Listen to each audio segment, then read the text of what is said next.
If you're thinking about a move to the Pittsburgh region, then this video is for you. I'm going to talk about what it's really like to live in the Pittsburgh area and get away from those gloom and doom stories you might see on Reddit forums and other places on the internet where everyone paints a picture of how horrible it is to live in a particular place. Pittsburgh is no exception, but I've got some hot takes where it might surprise you to learn how amazing it is to live in the Pittsburgh area. The idea with this video is to save you that guesswork and to provide you honest and reliable information to learn the reality of living in the Pittsburgh region. My name is Mark McClinchie, and I'm a real estate agent covering the entire Pittsburgh region. Back in 2020, I started a YouTube channel, Mark Knows Pittsburgh, to help people considering a move to Pittsburgh learn more about the reality of living in the Pittsburgh region. There are a lot of myths and assumptions about living in the Pittsburgh region, and I'm here to give you 10 hot takes on what it's actually like living in the Pittsburgh region. Coming in hot at number 1 is the traffic in Pittsburgh is actually very light.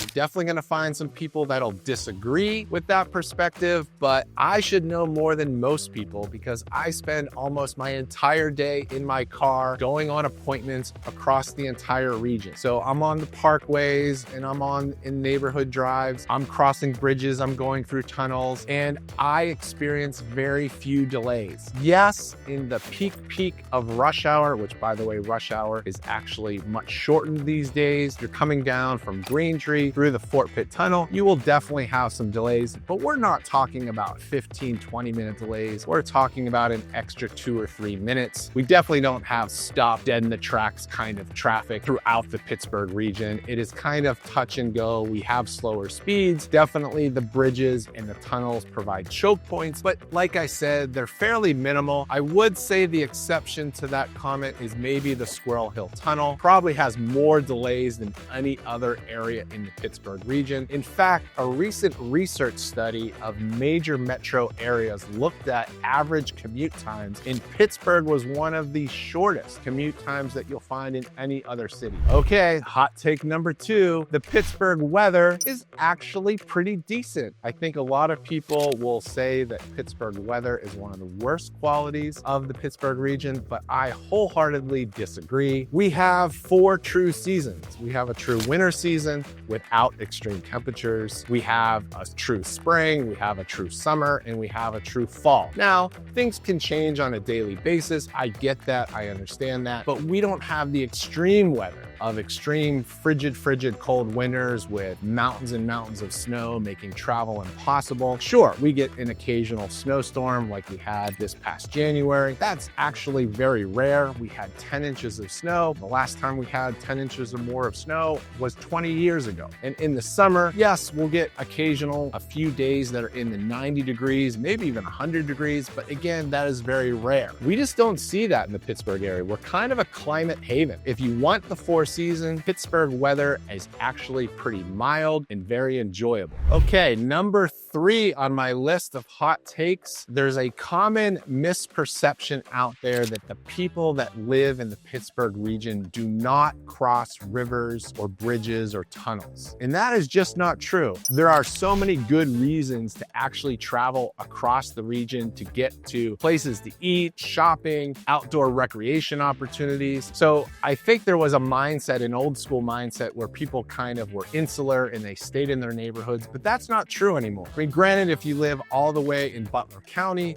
traveling to the other side of the city to Washington County, yeah, that's going to be a hike and that might not be something you do on a regular basis. But if you live anywhere in Allegheny County and you live in those inner ring suburbs, getting through downtown and to the other side, to the South Hills, for example, if you're coming from the North Hills, super easy to do. I have tons of videos on my YouTube channel that show you a real-time with no editing drives from one part of the region to the other part of the region. All these drives are 15, 20, 25 minutes long. You can see for yourself what kind of traffic I experience in those places, but it definitely is very easy to get through tunnels and to get across bridges, to experience all of the wonderful things that are happening in the Pittsburgh region. Number 4 is that Pittsburgh is less car dependent than you might think. A lot of people give Pittsburgh a hard time time saying that you absolutely have to have a car and that public transportation isn't as accessible as it is maybe in other cities. And there's some truth to that, of course. However, I think you'd be pleasantly surprised, and I have tons of clients that have moved to the Pittsburgh region and they have not brought a car, and they've done really well. Now, you have to be strategic about where you're gonna live. It probably does not make sense to live out in Cranberry without a car or live down in Peters Township without a car. But if you're moving to any of the city neighborhoods, especially all the neighborhoods on the east end, Shadyside, Squirrel Hill, Bloomfield, Highland Park, all those places, we have a lot of bus routes that run from the east to the west toward downtown. Super easy if you work downtown to commute there through public transportation. We have an amazing busway system where both the east busway and the west busway are rapid transit that are bus-only roads that can be very efficient. I lived in Edgewood at one point earlier in my life, and I took the east busway with a bus that got directly downtown about 20 minutes. If you live in the South Hills, we have light rail that services that through several lines, and so that can be a convenient way to get to places. For example, if you lived in Dormont, you can get downtown pretty quickly going north on the light rail. You can also go south and do some shopping at South Hills Village. So the public transportation in Pittsburgh is actually way better than I think people give it credit for, as well as we've got a lot of walkable neighborhoods. There's a lot of bike lanes as well in the city of Pittsburgh. Pittsburgh is a place that you do not have to be 100% car dependent, and public transportation, walking, and bike options, you can definitely use those in the Pittsburgh area. And number 5 on my list, everybody knows that Pittsburgh is the city of black and gold due to our sports teams, but I'm actually going to try to substitute that. We actually might be the city of green and gray. So the green part, we have beautiful green spaces throughout the region, and it's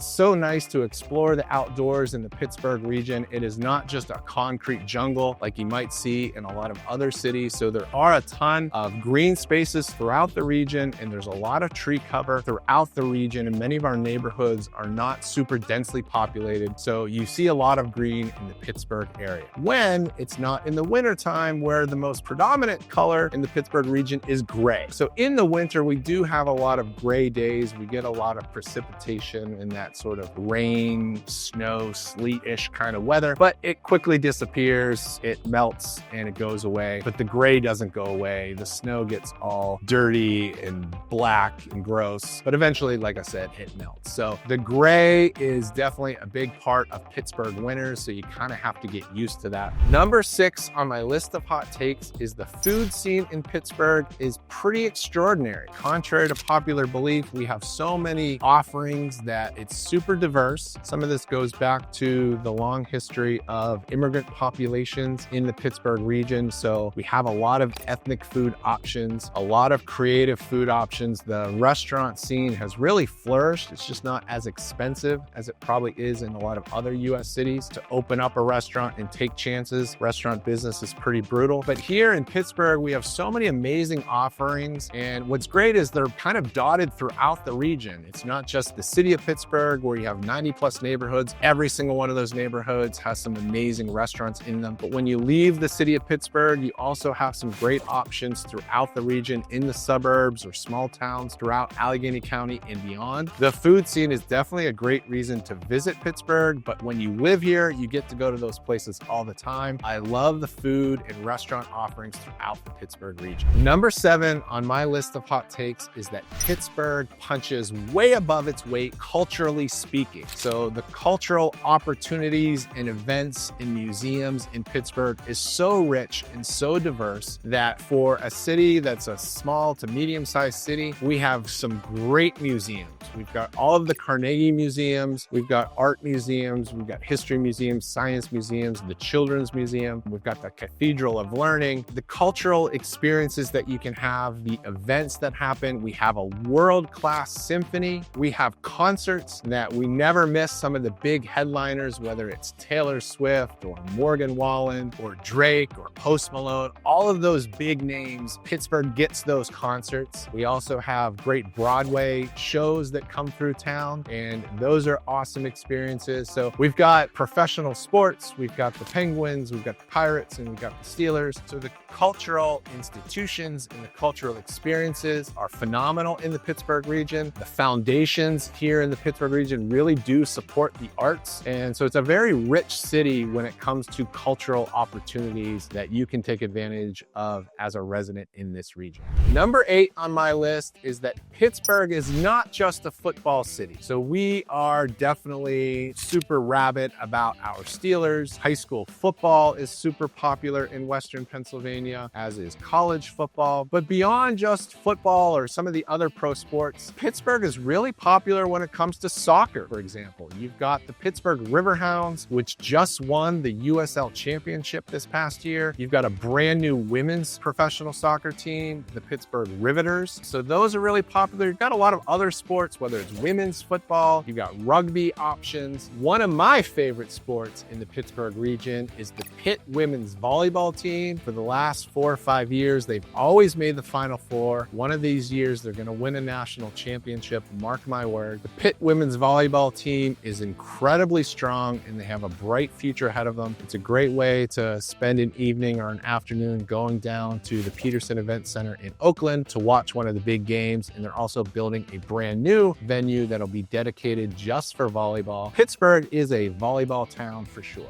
Hot take number 9 is housing. The inventory of homes in the Pittsburgh area, although they are older, definitely a lot older than any other major US city, but they don't build them like they used to, right? Ever heard that saying? And so although you might be getting an old home, you're getting the quality home that you just can't get in newer homes, right? They use materials and craftsmanship that was sort of one of a kind and it's super durable. Some of these older homes have incredible architectural detail. They have arches and built-ins, hardwood floors. Hardwood floors are amazing. So those are in almost every Pittsburgh home. You're gonna see phenomenal hardwood flooring. Along with these older homes, they tend to be an established neighborhood. You've got mature trees and the neighborhoods just look great compared to some of the cookie cutter, homes where they just clear cut the entire neighborhood and it takes decades and decades for those to build up. So the older homes in Pittsburgh usually have lovely neighborhoods as well. And most importantly, when it comes to the housing in the Pittsburgh area, it is affordable. Pittsburgh is ranked at the top of so many lists of affordability compared to all of the other places you could buy a home throughout the United States. And I saved what will probably be my most controversial hot take at number 10, property taxes. Yes, the property taxes in the Pittsburgh region, particularly in Allegheny County, are quite high. However, you get what you pay for and you get some amazing services for those high property taxes. So don't let those numbers fool you.